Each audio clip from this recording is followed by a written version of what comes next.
As we conclude, let us read the word of God. Soma henshi mara mvuga amagambo make tuje. I read a lot and then I speak a very few words. Abasomera muri tayari. Petero wa mbere igice cya kabiri cya mbere. First Peter chapter 1 kugeza ku murongo wa 6. verse 1 to 6. Wono umwe nansomere byihuse cyangwa nsome njyenyine.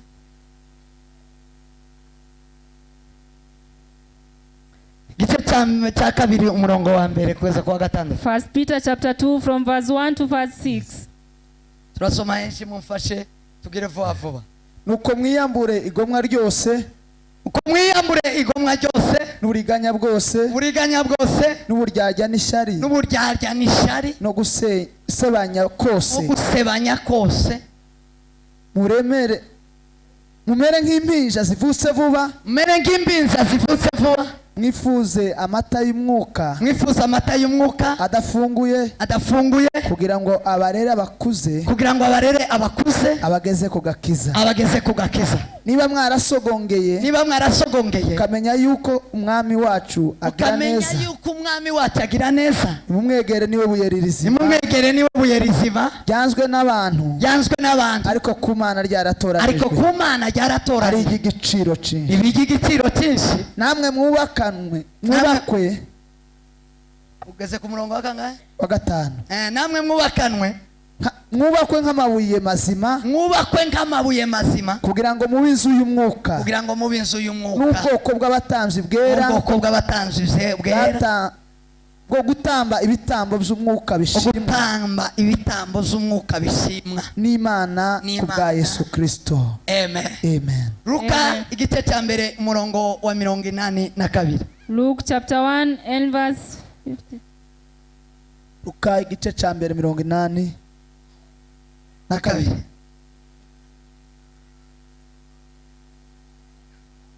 Ifite 80. Yes. Uwo mwana arakura, agwiza imbaraga z'umutima, aguma mu butayu kugeza umunsi yerekewemo Abisiraheli. Amen. Mwakirishamo We receive the word of God. Nanone dusomye kubera ko nza kuvugira rimwe. Let's read Abaheburayo Hebrews ibice 9 umurongo wa 8. chapter 9 and verse 8.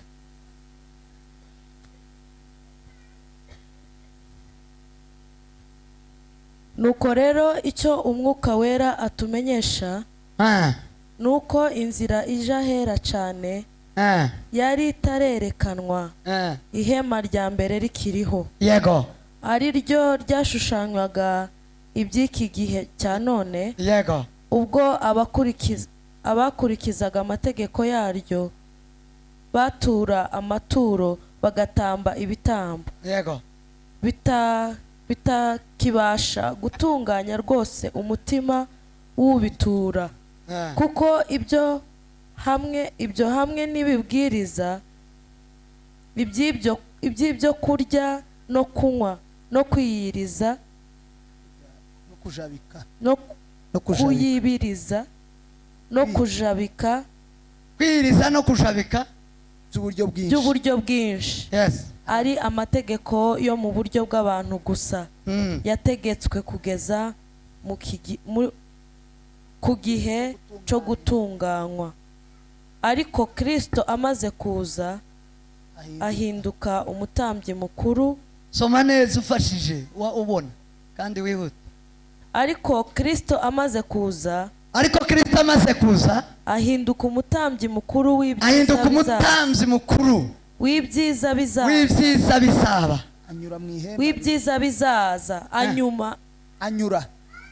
anyura mu ihema rirusha rya rindi gukomera,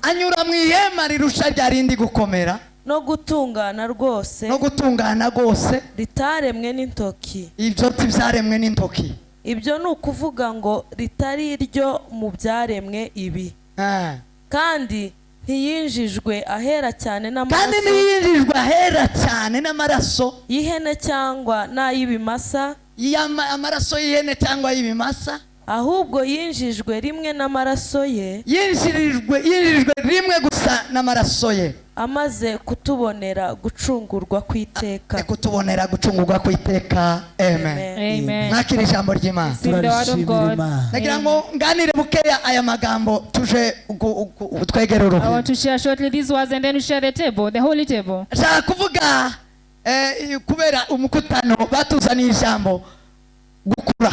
They brought this word growing, gukura mu mwuka, growing the spirit, gukura, spiritual growth. gukura Growing ijambo ryumvikana ku muntu wese, is a word that every person understands, bivuga ngo meaning that gukura ni ukuva mu bwana. growing is coming out of childhood. bibiliya isa yita ubwana The word called childhood ko ari kamere. is nature. iyo umuntu akiri kamere When a person is still in that mu nature, buryo bw'umwuka, in the way of the spirit, buryo busanzwe umwana in a normal way, a ni child umuntu udafite is a resonsabilite, person without responsibilities, ni umuntu udafite inshingano. a person without any umwana responsibility. wese aho ava akagera Any child from ntagira inshingano, has no responsibility. abayeho nta nshingano, They just live without any mu responsibility. rugo nta nshingano, No responsibility at mu home, ikanisa nta nshingano, neither in the church, mu buzima bwiwe nta and nshingano. in life there is no kubera responsibility. iki? Why is this the reason? kubera ko ari umwana. Because he's still a child. icya kabiri kigaragaza And umwana, the second that reveal a child, ntazaragwa, they don't inherit. ntazahabwa umurage. They don't have an inheritance. umwana mutoya A small child ntazahabwa umurage cannot be given an inheritance kubera ko because atashobora kumanaginga. they cannot manage that nta inheritance. management They have no management skills ashobora kumanaginga umurage. and they can't work on that inheritance. umurage An inheritance uhabwa umuntu wakuze. is given to an old person. umwana A child ntahabwa umurage. cannot be given inheritance. cyo gituma mu bwami bwo mu ijuru This is the kingdom of God. nta mwana uzinjirayo, No child will get to heaven kuko mu bwami because in the ni kingdom mu murage. is an inheritance. ab'imana iraga The people God gives the ni inheritance abakuze, are the people who have grown up. ni abantu bakuru. People who are grown up. umwana ntazahabwa umurage. A child cannot be given an abe inheritance. niyo se aba ari umwami, Even though the father is a king, asaba umwami he is a king agatanga cyangwa agapfa and dies, asize umwana. he leaves the child, uwo mwana and that child, baramurindira they wait for him agakura to grow up, akabona kumwesa umurage. and then they are given the kingdom. umwana A child, ubwana ni gito cyane. childhood is very abanyamurenge bad. baravuze ngo ukize ubwana ukize ubusore arabagirane, nibwo bwana. That is an African proverb. ubwana ni bwa gito. Childhood is very ninjiye bad. mu mwuka sinabwirije nabuze umwanya kubera umukozi w'Imana yari afite amagambo. I did not get a time to preach because of our guest, and I let him do the preaching. nzobyigisha ino nzogenda mbivuga. I'll preach wherever. nagaye ubwana ndahetse. ubwana bwo mu mwuka ni bubi, Spiritual childhood is very bad, n'ubwana busanzwe ni bubi. and even the normal childhood life. kuba umwana Being a child fake is very fake. kuba umwana Being a child, kuba umwana being a child ni ibintu bibi biheka. is something that is very bad. ibintu byambebesheje nibyo mvuze kubera umwanya sinovuga byinshi. I can't speak a lot because of time. nuko umwana Because a child nta responsibility nta nshingano. has no responsibility whatsoever. bugaye nawe abakuze mugaye ubwana, For abakuze the bari grown-ups, muno murambura amaboko, please hate your childhood. abakuze bari muno murambura amaboko, Grown-ups, n'abakuze raise up your hands. abandi murambura amaboko, murambure cyane. Raise mushime grown-ups. Imana ko mwakuze. Thank God that you have grown up. ubwana Childhood nta nshingano. has no responsibilities. icya kabiri And cyambebesheje. the second thing that made me hate childhood. sema amen. Amen. nashimye umuntu wanyise rutungisha nkivuka, I thank the person who called me by that name when I was born. narabishimye kandi n'Imana yararyakiriye n'igize impamagara. And God calls me by that name. Imana izimpamagara rutungisha tizihamagara Nteziryayo. God calls me Rutungisha. rutungisha yarambanuriye ngo uzotungisha abandi, uzofate responsibility, It was a prophecy to help other people, uzogirira umumaro, to be of uzogira value, ugirira umumaro. to be of value to someone Umwana else. ntagirira umuntu umumaro, ahubwo ni shari, ni garama. A childhood is a responsibility. umwana A child ntazagira umumaro, is not helpful in any way. ubwana kibugira umumaro. Childhood has no value. arambanurira aravuga ngo mbone He prophesied and said, you genda go uzobera utungisha and be of value. uzotungisha abantu Be of value to other uzogira people. uwufashije Help uzogira other people. uteye imbaraga Help other uzogira people. icyo ukoze Do it. uzogira icyo umara Be helpful n'isi in the world. navuga ngo n'ubu Even today, mfite icyo nomara I have something that I can do ako navuye mu bwana because I am not a child anymore. sema amen Amen. icya kabiri gihebuje And the second thing, umwana ntazahabwa umurage a child will not inherit, ntazahabwa will not receive. mwana uwo mweza amafaranga ibihumbi 10 bunyine If you give a child 10,000 shillings, yo kwama vyicana bakamagura za tamutamu he'll just buy sweets and biscuits akamagura za bombo firimbi and all those sweets akama yica nabi ibintu and akamabirangiza then destroy everything. kubera iki nta management They have no management skills in nta them. management They cannot manage the money. abantu ntibazi kujera Children don't know how to divide. ntibazi kumanaginga They can't divide things equally. ntibazi kubyaza umusaruro And they can't breed ntibazi products. kugabura ngo bakwize They can share equally. ntibazi They don't know, they don't know. nabwingo n'ubu Even today, hari abatazi kugabura umutungo bafite there are people who can divide what they have ubwana because they are children. umutungo wabo Their wealth, bakananirwa kuwujera they can share it. They can divide it. bakananirwa kuwujera ngo ukwire abana They can manage it for everyone. ugasanga uvukana na mukuru wawe You find you have your elder brother bo barahwera and they are sleeping hungry ufite ingabo ujya n'ubwana while you have food. ujya n'ubwana That is childhood. Yes. That is being childish. abagabo b'iri torero batoye abantu Many of babizeye ko babona ifaranga We chose people who could give us money. bashobora kuzigera They thought they could divide the zigakwira money. urugo rwe zigasora zigakora n'umuradi w'itorero bakagura n'ikibanza bari babitoye barabatoye We had hope in some men, kubera but ubwana because of being childish, ananirwa kujera they could not manage themselves agabura kwisi and then divide equally. ubwana ntibuza mumanaginga Childhood cannot be managed. ubwana ni bubi Childhood is very bad. vuga ngo amen vuga ngo amen vuga ngo amen Amen. ubwana Childhood. ndekera ko ngako kubera Only umwanya because of time I stop at that. sema amen Amen. umuntu A person agomba gukura mu bice bitatu should grow in 3 sections. umuntu agomba kuva mu bwana mu bice They bitatu should come out of childhood in 3 ways kugira ngo abashe so that they can be able guhabwa iby'abakuru to be given things of the grown-ups. icya mbere The first one, agomba gukura mu mubiri they should grow in the body. agomba gukura mu mubiri Their body should grow igihagararo cye and their stand kigakura should grow. ubunini bwe His weight, umubiri we amahormone ye his cyangwa se body, ingingo ze the muscles and the organs, yitabye bikidevelopa they are supposed to develop in a way. umuntu aba akuze That person has grown up. icya kabiri And the second way, umuntu akwiye gukura person should grow mitekerereze in their thinking. akagira ubwenge They should have wisdom. akura inyuma He is behind akongera agakura imbere and grow in the inside. imbere ni ibitekerezo Inside is the thinking. n'ubwenge It is wisdom. akaba matura And they become mature enough n'ubwenge in their wisdom. mitekerereze Their thinking capacity. akagira ubwenge They have wisdom agahabwa izina ry'ubukuru and they are given the name of kubera their ko grown ubwenge bwe because their wisdom imitekerereze ye is thinking yavuye mu bwana is not of a child. sema amen Amen. igituma umuntu akura mu bwenge The reason a person grows in wisdom, icyo gihe that time nicyo azabasha kwinjira is the time they enter muri standard in the standard y'abajera of people who can divide. ntabwo udafite ubwenge A person without wisdom uza winjira mu izina rya jera can enter in such a name. ndiyo umujera They can be a person of ndiyo Vision. umujirisite They can be. management They can be a good management. manager. umugestionnaire parce nta bwenge nta matematike They have no Nta wisdom. bitekerezo. They don't have thoughts. nta gupuraninga They cannot be able to nta plan. plan There is no plan in them. ariko uwakuze mu But a bwenge person who has grown up in wisdom. haleluya Hallelujah. agira iyo ubwenge bwuzuye mu muntu When the wisdom is completed, hari ikintu buza bukora there is something to dance to a kimwe person. natangaye giteye ubwo And I was surprised. buzuye amahitamo You have choices.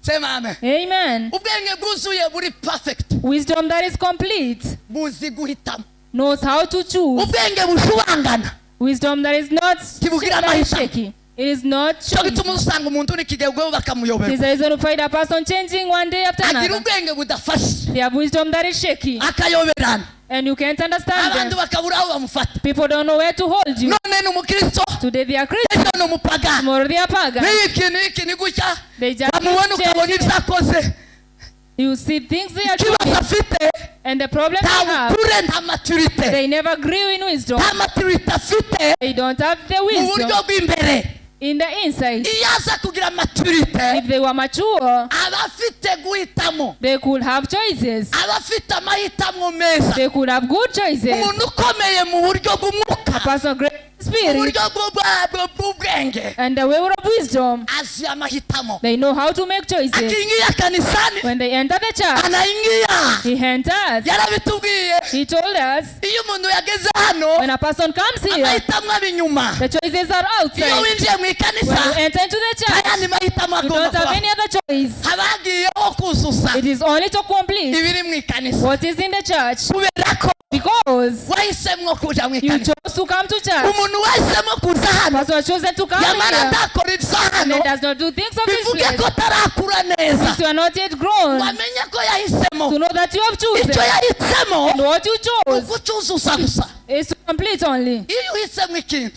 When you choose something, uragenda you go. sema amen Amen. sema amen Amen. aha gatatu hazayerekana ko umuntu yakuze And the third thing that shows a person has grown ni imirimo ye is their deeds. ya minsi yose Deeds. hari imirimo y'abana n'imirimo y'abakuze They are deeds of children and those of grown-ups. sema amen Amen. navuze utubiri ku wakuze mu bwenge mu bitekerezo And say someone was grown in wisdom and thinking. akabiri ni speech ama expression The first one is choices and the second is ubwana speech. buzabagaragara mu kuvuga Childhood can be seen through speaking. umuntu wese Any person, uwo mwezi umwanya akavuga if you give them time to speak, womenya kiwango cy'ubukure bwo you can know how mature they are. gukura kwawe You are growing kuzakwerekanishwa ururimi can be shown through your tongue. ururimi rukavuga ngo A tongue says this ni one mature is mature mu mitekerereze mu bwenge in their thinking, their wisdom, kubera ama expression because of the way he expresses himself, kubera uburyo avuga just the way he speaks n'amahitamo and his choices. icya gatatu And the third ni one ibikorwa is the works. ibikorwa byawe Your works zerekana ko wakuze shows that you've grown cyangwa uri umwana or you are still a child. sema amen Amen. vuga ngo amen sema amen mu buryo bw'umwuka rero In the spirit life, therefore, ni bimwe it is the same. sema amen Amen. yesu ibibiri iravuga pawulo abwira abakorinto And Paul wrote to the Corinthians arabwira ngo umwuka wanyu wezwe that his spirit be sanctified. ngo mwezwe Be sanctified. ngo umwuka wanyu And your spirit urarindwe will be protected. n'ubugingo And your souls ngo n'umubiri nawo and your flesh as well. sema amen Amen. sema amen Amen. umwuka wanyu Your spirit ugomba gukura should grow. ubugingo bwanyu And your souls ugomba gukura should grow as well. n'umubiri nawo And your bodies as ugomba well gukura should grow. Hallelujah. sema amen Amen. umuntu gukura mu mwuka Growing the spirit, icya mbere the first thing, akura mu mutima they grow in their hearts, mu mwuka in their spirits. yizeza imana ye He believes in his God. umutima wiwe This heart niyo yantambwe ya mbere is the first yo step kwatura of confessing. iyo ukijijwe When you get born iyo again umurikiwe and you are shown the right, imana imurikira umutima shines to the heart. ubutumwa bwiza bukubita The good umutima news comes to the heart umenagura umutima and breaks the heart. iyo umutima umenetse The heart is broken ukatura and you confess. umwuka The spirit urazugwa is raised. urakura It grows. vuga ngo amen Amen. sema amina Amen. urakira It is saved ukaba urazuwe and you have been resurrected. ndakizeza umutima akatura And you believe with your heart and akaba confess. yarakuze mu mwuka And you have grown in the spirit. gukura mu bugingo Grow in the soul. umuntu agatera inama yo gukura mu And bugingo you make the step of growing the soul. gukura mu bugingo Growing the soul ni muri bwa bwenge is in the ni wisdom muri bwa bitekerezo and in their thinking. hahandi The same place hazakuzwa n'ijambo ry'Imana because of the word of God. vuga ngo amen Amen. vuga ngo amen Amen. atukuzwe mukozi Hallelujah.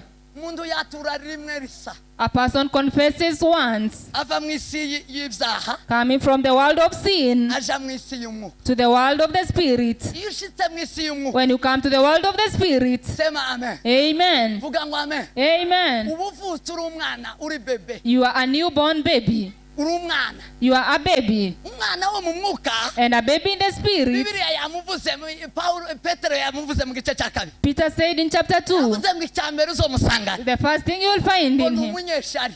they have envy. They are jealous. Abanyeshari bari muno nyinyi ni watoto. Or the jealous people, you are still children. Umwana muzore umwana Look at- muto uzumuheza wamara ukamusaba akama kwiba. When you give a small baby something, you ask it from him, he will say no. Numwego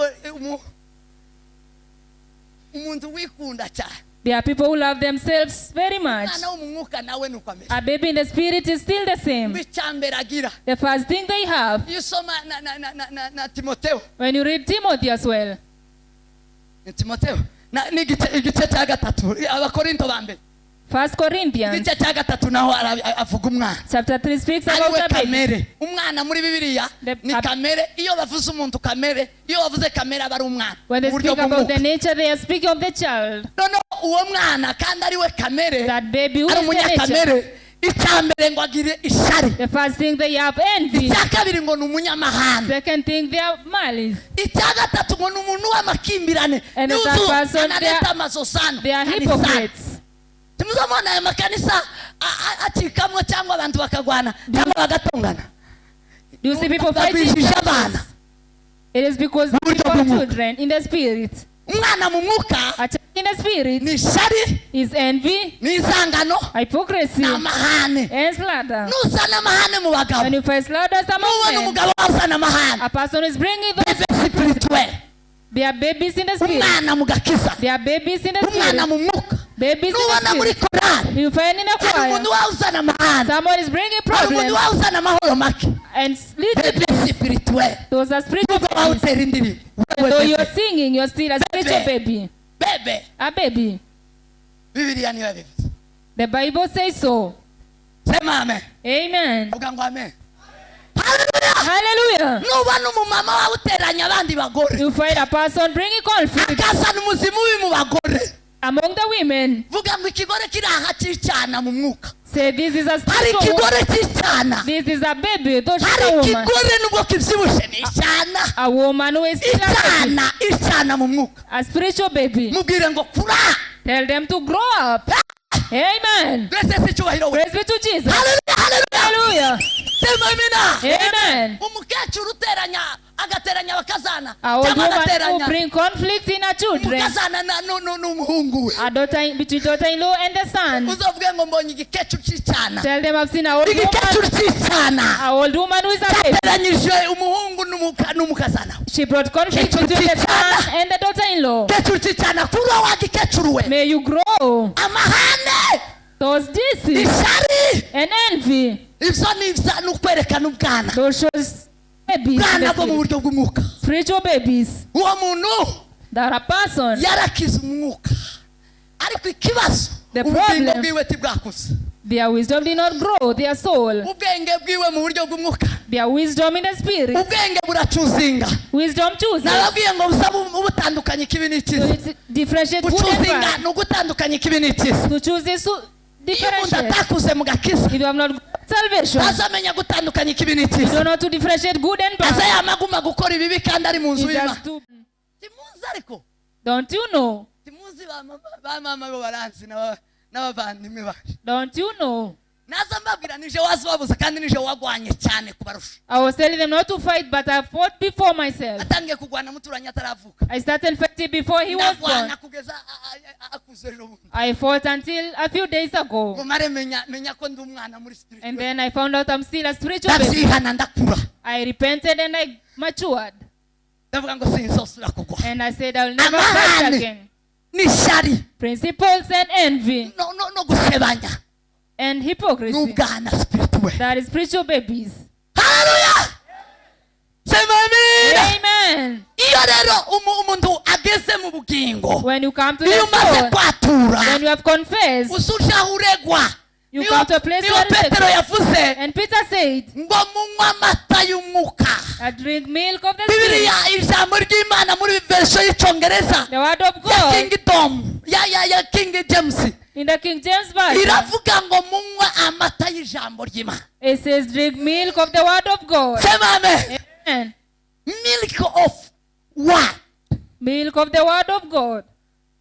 Munywa amata y'ijambo. Drink milk of the word. Ikiza gikuza umuntu amaze kuvuka yaratuye What makes a person to grow up after confession ijambo ry'Imana. is the word of God. Abantu batagira ijambo People ry'Imana who don't have the word of God, bazahorana ubwana, they are forever babies. ntibazabona umurage, They'll never see the inheritance. ntibazahabwa responsibility. They'll never get any responsibility. Nicyo gituma Bibiliya ivuga That is on the word nta says, muntu wahabwa ubushumba no person can be a pastor akigwana, while they are still fighting, akigira amahane, while still they have those principles, akiboheshanya. while still they make Aba up ngaba ntawemerewe kubohesha umuntu. those ones Habe cannot be niyo yomwicira pastors. umwana. You're still babies. Ababaye umubebe. Umubebe ntazahabwa inshingano. A baby does not have any responsibility. Sema amen. Amen. Vuga ngo amen.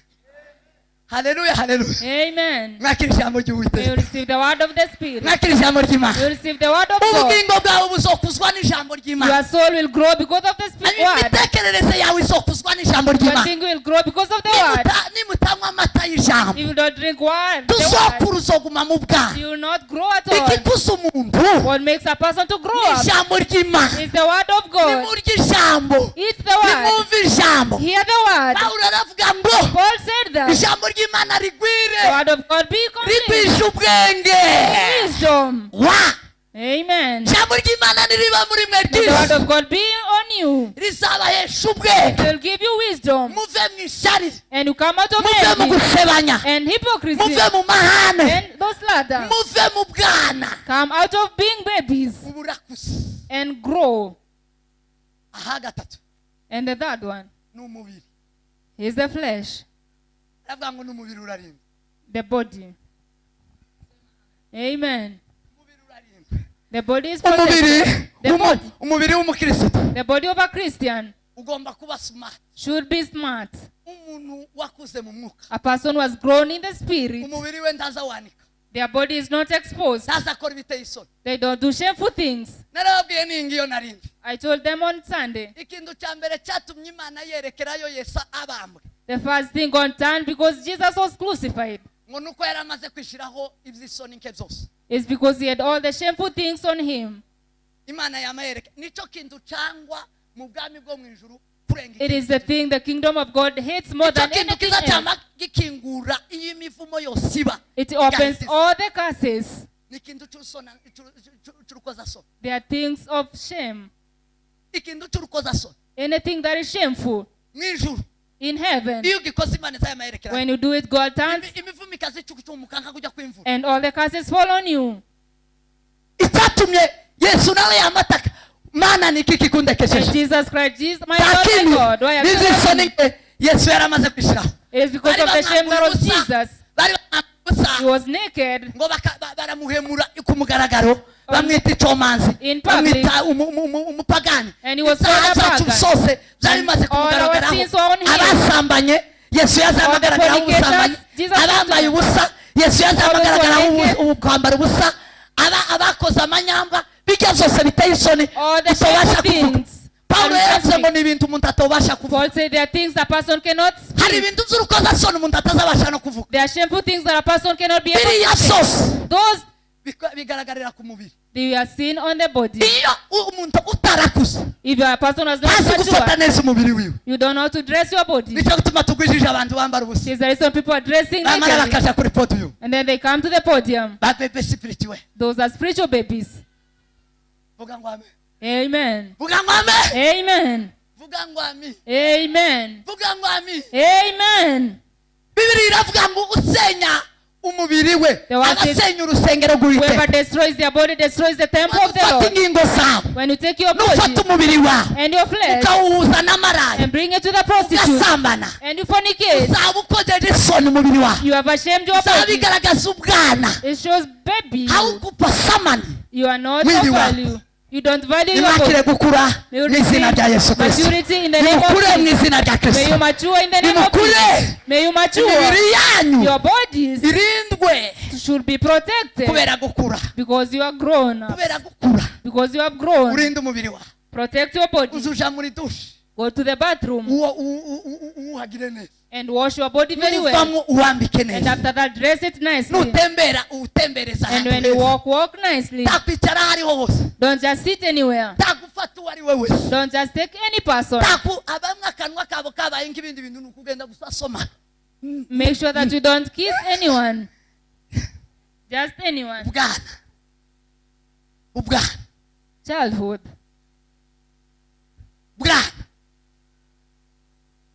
mwakire gukura May you mu receive mwuka. maturity muve mu bwana. in the muve mu spirit. bwana. abakuze mu mwuka. gukura mu mwuka ni ukwezwa. ni ugukura mu bugingo no gukura mu mubiri. Grow in the Mwakire ijambo spirit is ry'Imana. being holy and grow in soul and flesh. muzane igiseke gira dutanga amaturo.